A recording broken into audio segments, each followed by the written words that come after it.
shifting gears. AJ Brown, you know what I'm saying? They went up against the Buccaneers as well too. They won 31 to 25.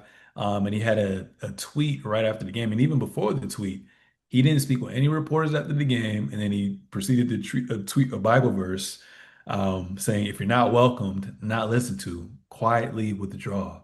Don't make a scene. Shrug your shoulders and be on your way." What do you think is going on, man, with this AJ Brown situation? Should this be a cause of concern? I mean, not until it shows up on the field. I mean, he was doing the same stuff last year and they won the Super Bowl. So, wide receivers are divas. I think that's just they all say that as a fact, former and current ones, and I think it's just proven itself time and time again. They always want to be getting the ball, like that's how they make their money.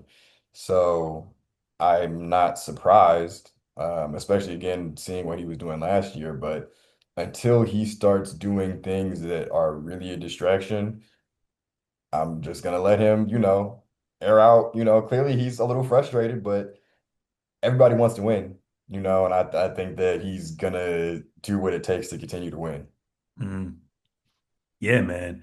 But it's just crazy how, like, obviously they're a run heavy team, right? And I think they're last in like passing attempts as well too. But to have the best running back, to have arguably like the best trio with wide receivers, and to have a top five quarterback in Jalen Hurts. Granted, they have a new offensive coordinator. It's just like I'm looking at all these teams who don't even have the luxury sometimes of having two legit number one options, but they still find ways schematically to get their guys the ball. You know what I'm saying? So I know that can kind of be frustrating as well too. And I mean, even look after the Super Bowl.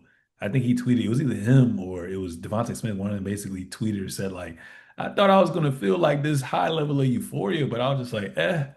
And I Mm. feel that when you feel like you haven't really contributed to the team, when you're not getting the ball targeted, when you just blocking on offense all damn game, winning your matchup, if you're not getting double team, it's just like, damn, like, do I actually value team success, or do I want to go off and go somewhere else? Because he's already won a chip. Like, to be that guy, and I know it's only been 4 weeks, but he only got 14 receptions, 150 yards, one touchdown. That's just kind of crazy. So I think the Eagles just have to do a better job at, you know, being better with usage, giving him just it can be options, it can be screens, like doing something. You know what I'm saying? That offense is too stale. But like you said, when it ain't broke in the grand scheme of things, you don't gotta fix it. So until they start losing, I feel like he just gotta take the high road. So it is what it is. Yeah, man. Still, look, Tim Duncan was stale and boring, and that he was stale and boring on his way to 5 rings. Yeah, that's true. That's You true. know? But Tim Duncan was that number one option. You know what I'm saying? Yep. He got his touches. You know what I'm saying? Even though he's a big man, Tony Parker knew he gonna bring the ball up the court. Miles Miller knew he gonna bring the ball up the court. I'm getting that touch first before everybody else gets some shit. Yep. But we'll see what happens. We'll see.